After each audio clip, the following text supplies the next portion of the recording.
Today I am going to replace the rear control arm on a 2008 528xi E60.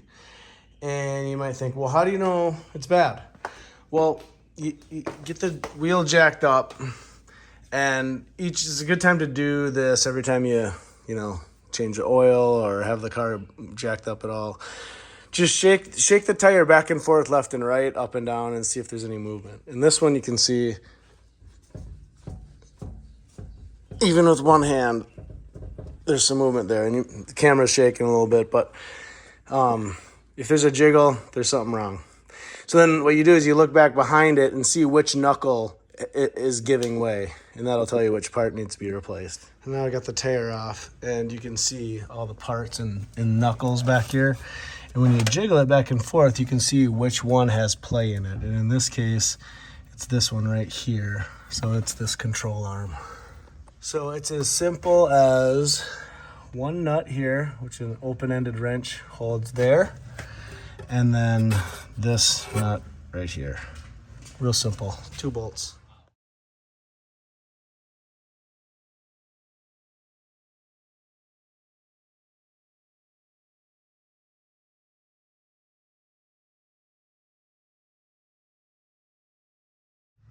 Okay, in this case, the upper mounting bolt, you can see it broke off. Here's the end of it.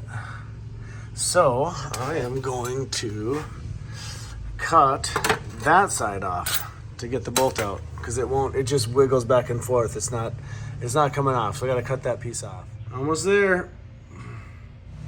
Whew, got it. All right, and now for the inside piece, the ball joint side. Since the screw is turning in there, I am using a 7mm to hold the outside, and then a 16mm for the nut. All right, so I got the piece out fully. Here's the top that I had to shear off with the Sawzall. Got that out of up there, and then the piece down here, the bad joint was here by my thumb. That was the piece that was moving. And this piece, when I turned the nut, was just spinning in the joint. So that's why I had to have the 7mm on this one, and then the 16 on the nut itself. All right, so I went to the hardware store since I busted this bolt all up, and this is actually a cambered, it's like an eccentric bolt. So what's supposed to happen is as you turn it, it adjusts the this control arm to adjust the camber in and out of the wheel. Well, with 280,000, I just went to the hardware store and got a centered one. It's just gonna have to be out of alignment a little bit. But this bolt is like $25 from BMW if you wanna do it the right way, if you have to cut it. All right, so I got the new control arm in, and this movement here back and forth, you have to tighten. You see that move? It's a slotted hole there. And so you have to, if you're not going to get a cambered bolt, you got to put it right in the middle. And, the best thing to do would be to then, get the right bolt and get it aligned. I'm going to go through some tires probably a little bit quicker here, but with the amount of mileage that I have, it's fine. So anyway, I'll tighten that one up, but you have to drop it. You have to raise the wheel up to like ride height, and then you tighten these up. Otherwise, the rubber in here is going to get squeezed at this height, and then it gets twisted.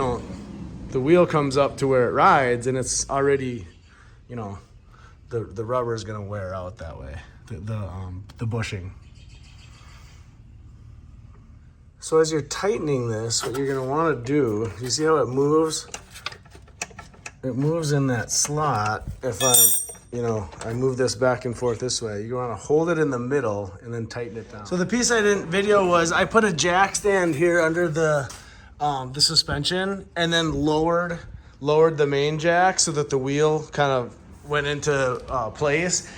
And then I tightened those bolts down. That's very important. Just took it for a test drive, drives down the road straight, Suspension's nice and tight. Another job done.